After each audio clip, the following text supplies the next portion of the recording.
Esto es Simplebot Podcast. Monografías de la historia del rock, desde los años 60 hasta el siglo XXI.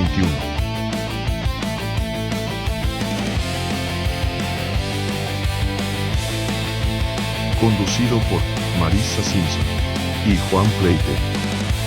Bienvenidos a Simplebot Podcast.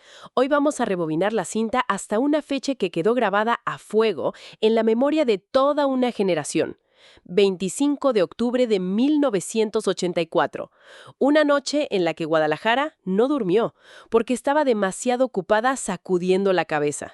Pero antes de empezar, mandar un gran saludo a los Black Jackets: Juan, Joel, Ramón, Héctor, Miguel y Mariano, el productor de este podcast. También así, un gran saludo a nuestro buen amigo Andrés Coronado. Comencemos. Hablamos, por supuesto, del legendario concierto de Quiet Riot en el Estadio Jalisco.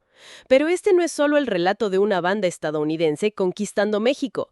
Es la historia de cómo un evento masivo de heavy metal era en sí mismo un acto de rebeldía en un país que todavía miraba al rock con desconfianza. Totalmente. Para entender la magnitud de esa noche, hay que recordar que el rock en México aún cargaba con las cicatrices de Avándaro. Después del festival de 1971, el gobierno satanizó al rock. Se cancelaron permisos, se cerraron foros y la música se vio forzada a vivir en la clandestinidad, en pequeños bares y en los llamados hoyos funkis.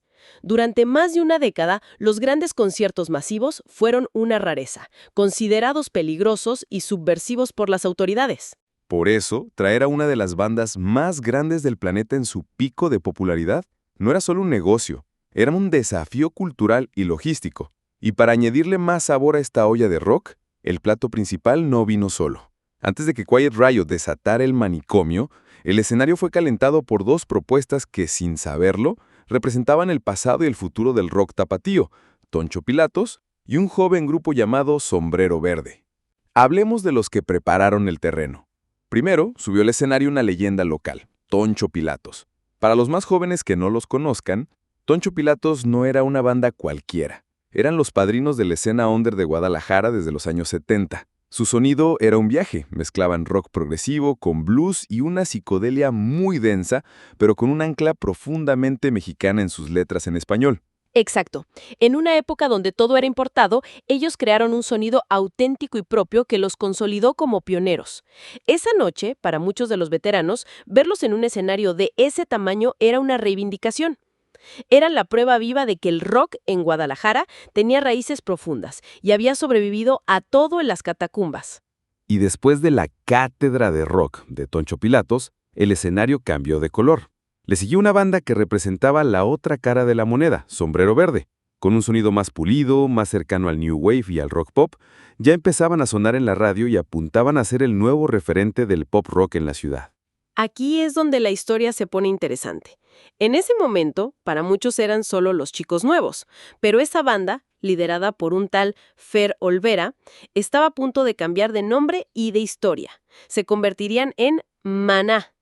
Así que sin que nadie lo sospechara, esa noche el público del Estadio Jalisco estaba viendo la prehistoria de uno de los gigantes del rock en español. Tenías a los pioneros underground, a las futuras superestrellas y, a punto de salir, a los reyes del heavy metal mundial. Y entonces era el turno del evento principal.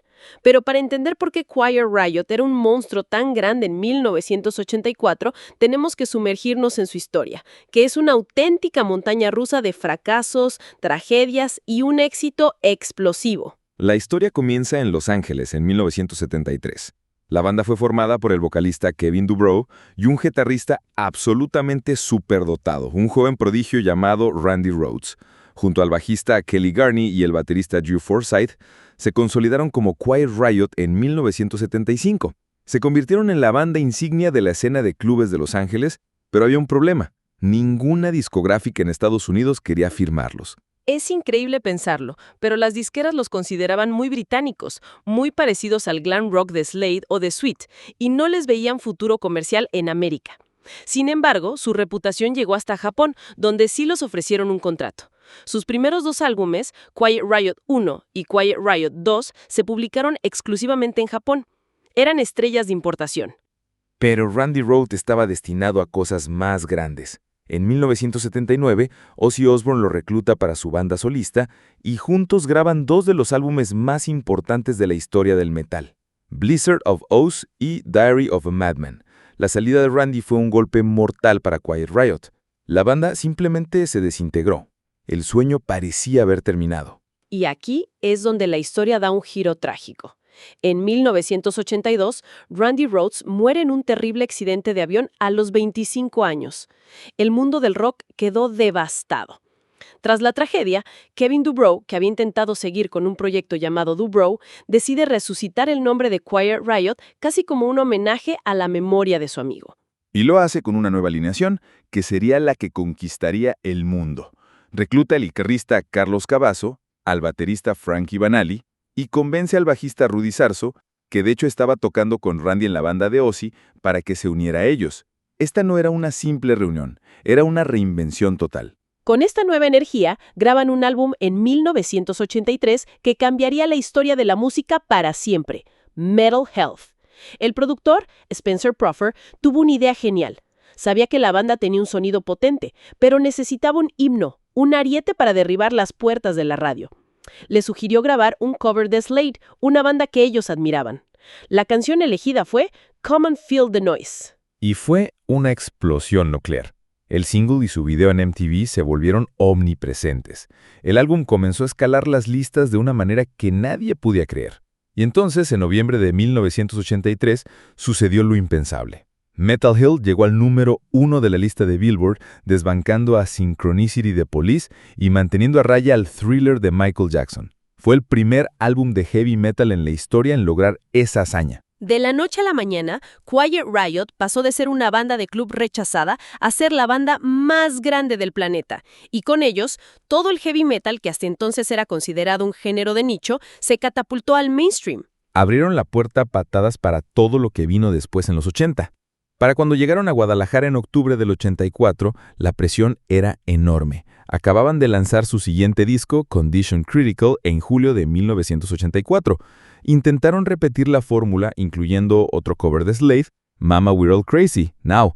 Aunque el disco fue exitoso y se convirtió en platino, no alcanzó las ventas estratosféricas de su antecesor y recibió críticas por ser demasiado similar. Así que la gira mundial en la que estaban inmersos era crucial para demostrar que no eran una maravilla de un solo éxito. Ahora sí, volvamos al Estadio Jalisco. Imaginen la escena. Decenas de miles de jóvenes con chamarras de denim, estuperoles, playeras negras y el pelo largo. La atmósfera era eléctrica. Había una sensación de que algo histórico estaba a punto de pasar.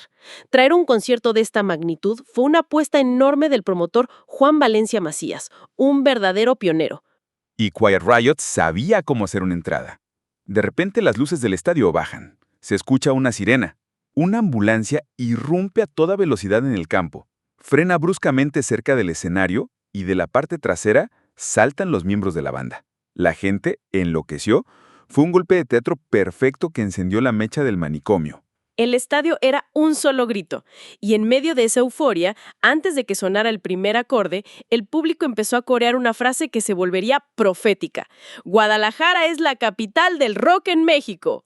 Kevin DuBrow, el vocalista, escuchó ese canto, sonrió y, según cuentan las leyendas de esa noche, lanzó una frase memorable, que quedó tatuada en la memoria colectiva, un bautizo que selló el pacto entre la banda y la ciudad.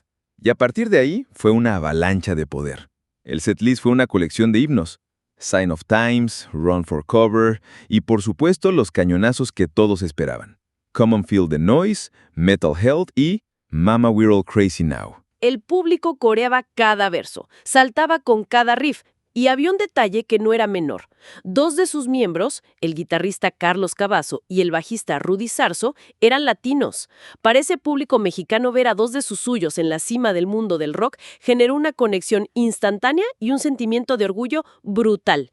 No eran solo ídolos, eran una prueba de que se podía llegar. El concierto terminó, las luces se encendieron, pero el eco de esa noche resonaría durante años.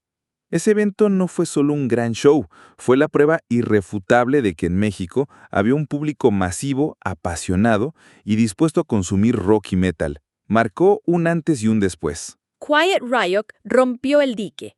Después de ellos, promotores y bandas internacionales vieron a México y en especial a Guadalajara como una parada obligatoria. Abrieron la puerta para que en los años siguientes llegaran monstruos como Judas Priest, Iron Maiden y Motley Crue. Pero el impacto más profundo fue local. Para miles de jóvenes que estuvieron ahí, esa noche fue una epifanía. Ver ese espectáculo los inspiró a comprar una guitarra, a formar una banda, a creer que era posible crear una escena de rock fuerte y propia en su ciudad. Fue un acto de identidad, no solo un espectáculo. Juntos, los 3 grupos de esa noche contuvieron toda una historia del rock tapatío y mundial. El 25 de octubre de 1984, Guadalajara no solo importó un espectáculo, sino que exportó un mensaje. El corazón del rock mexicano latía fuerte y estaba listo para hacer ruido. Gracias por acompañarnos en este viaje a una noche que sacudió los cimientos de nuestra ciudad. Y que nos enseñó a todos una lección muy importante.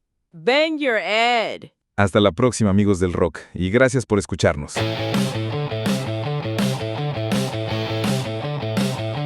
Esto fue Simple Bot Podcast. Monografías de la historia del rock, desde los años 60 hasta el siglo XXI.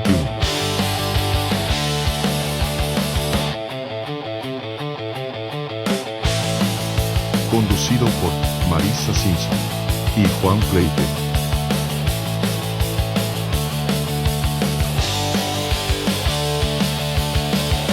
Gracias.